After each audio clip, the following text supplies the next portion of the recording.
Does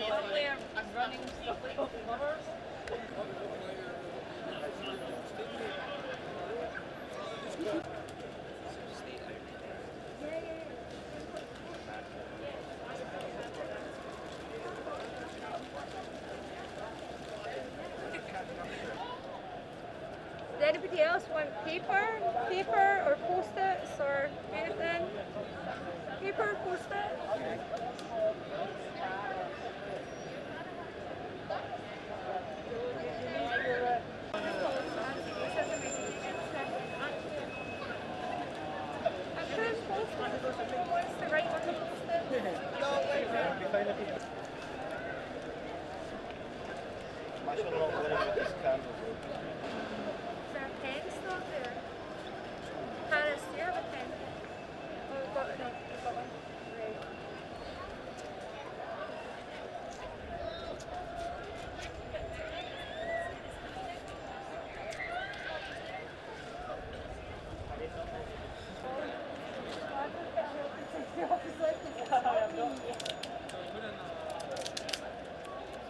These ones are quite good for like fitting.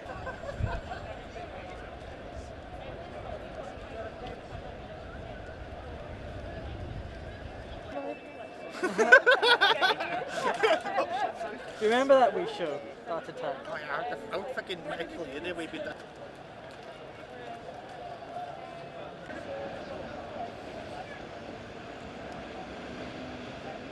Should we got George phone? A number here called Union Street.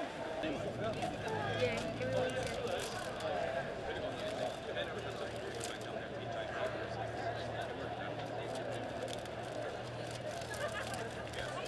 Does anyone else want to write a message?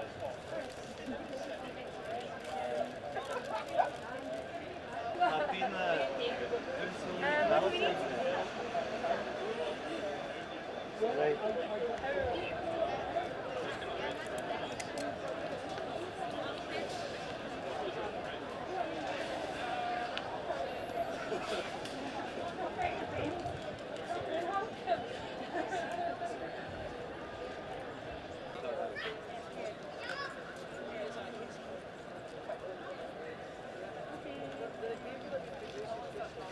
Team, grab. Team. Still. Yeah, I got injured a lot of shit from a friend. You got injured from what, sorry? A friend Pat.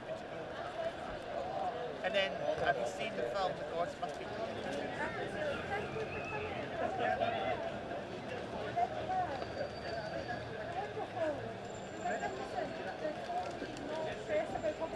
Thanks for coming to this Vigil for Sasha Johnson. If you don't know who she is, she's a remarkable activist who's currently in critical condition after being shot in the head while exiting a nightclub last week.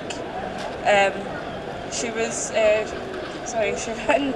part of the Taking the Initiative organisation, and they've released a statement just essentially saying that they don't think the police are taking her attempted murder seriously. As we know, the police don't take anything really to do with black people seriously unless it's to dodge responsibility for the mistreatment of black people in the UK.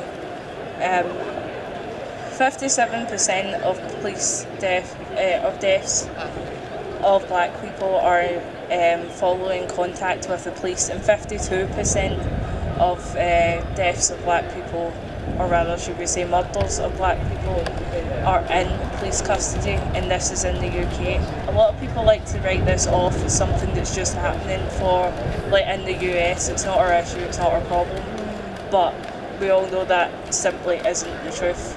It's prevalent everywhere. Systemic racism affects literally everything. Black women are 4 times more likely to go missing, 5 times more likely to die in childbirth. Is literally prevalent in everything and affects everything. When it comes to treatment from the police, when it comes to investigating hate crime, we're not taken seriously. We're written off, and even police have mocked the fact we've been murdered. So this is why we're here today, just to send our best wishes to Sasha and hope for a speedy recovery. and that she powers through this tragic event, and just to make sure that everyone knows that Black lives do matter. Thanks. Thank you so much, Caris, for bringing up all the different ways Black people today are still dying from police custody, and also other usual run-ins with police haven't gone down well within other minority groups. You know, we know the gangs matrix was one of the most racist systems used to try and determine where most criminal elements from stabbing, incursions, and other crimes kind of started out from. But we obviously know that most of the crime happens in big buildings with glass and metal. And of course, we always know that the criminals don't arrive by boat, and this is in terms of refugees. They come in by limousine. And just kind of putting some statistics on top of what Carrie's mentioned, 18 times, you're 18 times more likely to get searched as a Black person than a white person. And this is under the Section 60 set of laws that allows indiscriminate searches in targeted locations. And obviously, this is obviously in communities with racialized people, where they live, where they go to work, and where they take their kids to school. Closer to home, most of us have been hearing of Sheku Bayo and what had happened to him back in 2015. Once the inquiry in 2019 hadn't exactly made the process as easy as possible for the family, we started to ask for justice. And we just say, you know, Scotland is not innocent at all. Look at all these statues. These are all colonizers who basically made Glasgow the second metropolis of empire that it is today. Second city of the empire, Daniel. Thank you. This, of course, has disproportionately affected BAME people, both medically and economically. Preventable deaths from the COVID pandemic have, of course, since Dominic Cummings came out over the weekend to expose the very shoddy characteristics that the government had. We know the people who have been mostly affected: disabled people, people of color, people who don't have any sort of benefit in the echelons of society. And it's no wonder Black, Muslim, and other marginalized communities feel unsafe and threatened from multiple forms of state-sanctioned violence. And we also can't forget, this is something that's been going on for many, many years. 10 years ago, when the police killing of Mark Duggan had happened, the Independent Office for Police Conduct released a statement that incorrectly suggested that shots had been fired at officers before he was killed. This summer saw the arrest of 3,000 people, a disproportionate amount, which was 39% of whom were Black. None of this is isolated, guys. None of this is isolated at all. It continues to be evident that the criminal justice system is racist from the top to the bottom, and clearly Sasha Johnson, unfortunately, is yet another victim of the system. I just want to say thank you very much for spending your time here, and let's hope she gets the justice she deserves, and so will others. Thank you.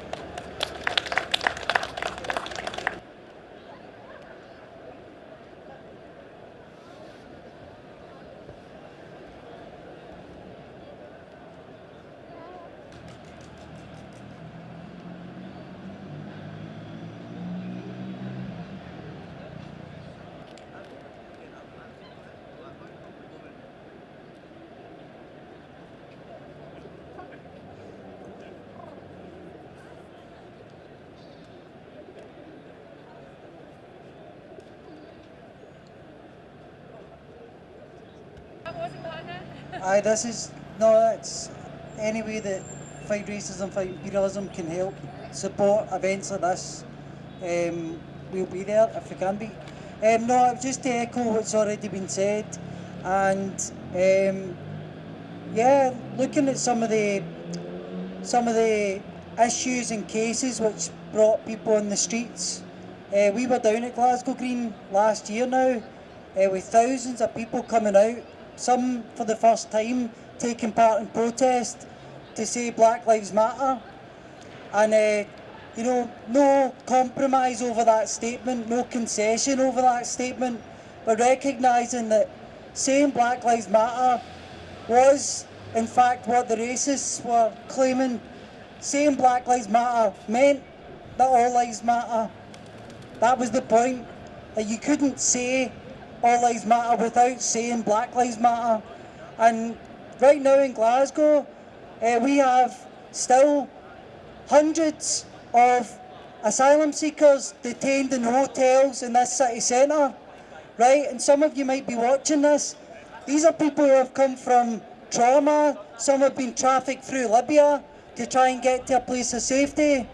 And the racist Home Office has now, under the guise of changing the card system, is denying asylum seekers in Glasgow and across Britain the already totally inefficient payment of £5 a day if you're in accommodation and £8 a week if you're in a hotel, right? So actually some of the charities are kicking up a fuss about this right now because there's families, there's elderly people being left with absolutely nothing, like people being made destitute by the state. And that's got to be part of our demand for justice for everybody and part of the anti-racist movement, that we demand justice for immigrants and we demand freedom for refugees, right? Britain, like the speakers have said, Britain has a bloody history of supporting colonialism and being at the front of it. And this George Square is a very clear indicator of that. All these statues, all these buildings were built with the blood, sweat and tears of African people and the other colonised people around the world who the tobacco lords and merchants made their money off. So fighting racism, fighting imperialism, standing in solidarity with the Black Lives Matter movement and its organisers is essential, not just for the anti-racist struggle, but for the struggle for all social justice. So that means if you're working class in this city and you're white, like you've got to be on these protests demanding Black Lives Matter and standing in solidarity with people who are being attacked, because an attack on one is an attack on all. Thank you. And floats downstream till the current ends, and dips his wing in orange sun rays and dares to claim the sky. But a bird that stalks down his narrow cage can seldom see through his bars of rage. His wings are clipped and his feet are tied as he opens his throat to sing.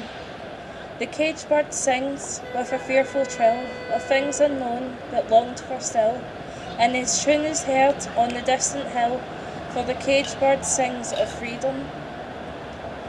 The free bird thinks of another breeze, and the trade winds soft through the sighing trees, and the fabworms waiting on the dawn-bright lawn, and he names the sky his own. But a caged bird stands on the grave of dreams, his shadow shouts on a nightmare scream. His wings are clipped and his feet are tied, so he opens his throat to sing. The caged bird sings with a fearful trill of things unknown but longed for still, and his tune is heard on the distant hill, for the caged bird sings of freedom. Thank you all for coming.